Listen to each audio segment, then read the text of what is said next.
You keep referring to Neely as the victim. I think Penny is the victim in this case, and I think the people on that. I think people on the train are the victim. I have a tendency to call the people who die a victim. We have different ideas about that, but to my mind, someone lost a child, and I'm always going to feel for that person. That's just how I'm built. It's like a Christian thing.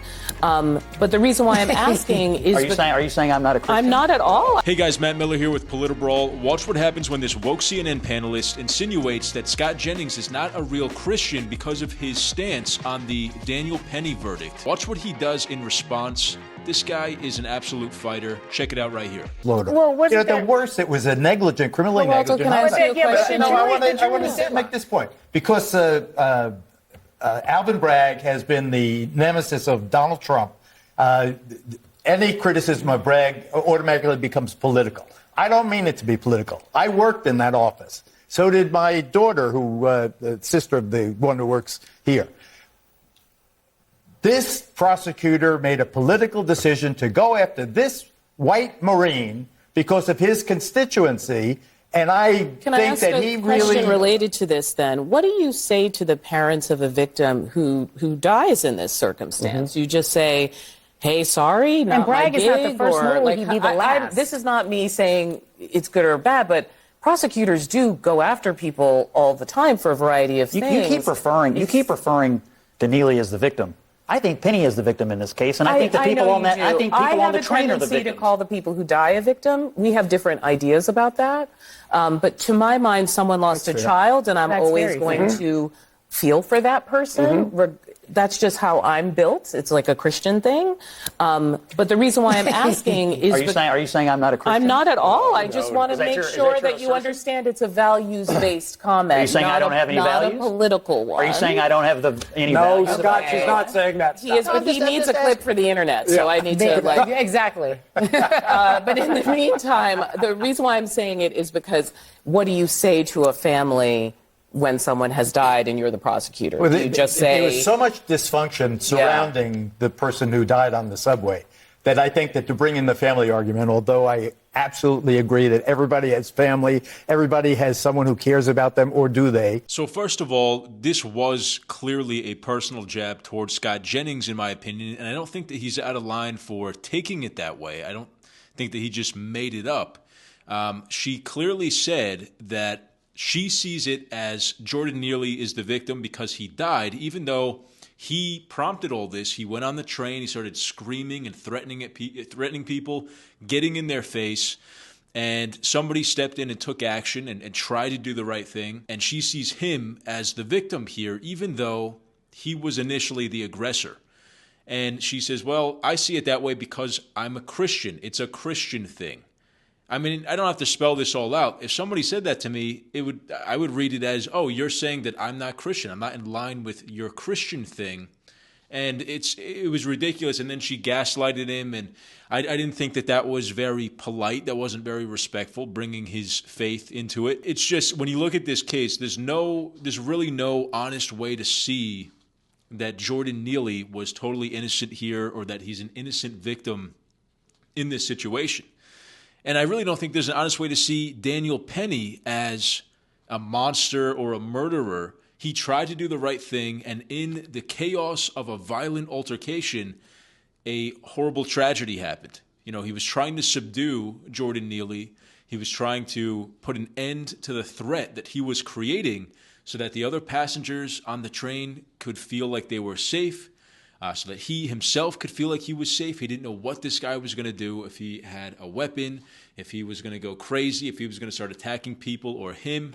And he took action, and he held the chokehold too long because in the chaos, in the fog of war, of a fist fight or of a physical altercation like this, something like that can happen. And that's why violence is so scary. But this is reality, unfortunately. It's not a perfect situation. It's not an MMA match with a referee who's going to jump in and stop things when they go too far. Real violence out in the street, in a street fight situation or something like this, is totally chaotic, and you have very little control of the situation most of the time. You know, Scott Jennings the other day said that he sees Daniel Penny as a hero, and I understand that. I think that the guy he was trying to sacrifice himself, put himself in a situation that was very dangerous to make sure the rest of the people on the train car were safe, that they felt that there was some control in that chaotic situation, and things went wrong afterward. The jury clearly made the right decision and let this guy go. And we see BLM, Black Lives Matter, starting to protest. They were outside the courthouse, and they're trying to make this into a race issue. Nobody else is talking about race except for them, except for people on the radical left that see Jordan Neely as being a black man that was killed wrongfully by a white Marine. It fits their narrative, right? Imagine if Jordan Neely was Hispanic or Asian or a white mentally ill person who probably had substance abuse problems as well. Black Lives Matter and the far lefties that are talking about this in this way would have nothing to stand on. They wouldn't even be interested in the case. If Daniel Penny, a white Marine, choked out and subdued a white crazy person, that narrative wouldn't fit, of course. So the media would have to drop it. It would just be another tragic incident on the New York City subway. And I think the real story here is how bad the New York City subway and also how bad New York City has gotten in terms of crime, substance abuse problems, and mental health problems. New York City has been run by Democrats for a very long time. It's full of liberal leaders, progressive leaders, whatever you want to call them, that have been soft on crime, that have tried to defund the police over and over again, that refuse to crack down on these chronic problems that it's making the city unlivable.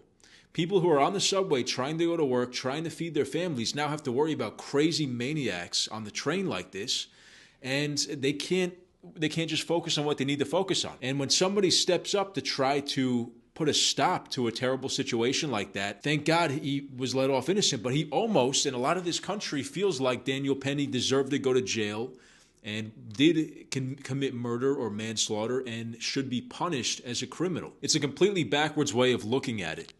And really, this situation is just one flash in the pan of the bigger problem, which is rampant crime, rampant mental health issues, and drug issues in New York City and across the nation in these Democrat-run cities. These urban areas need law and order.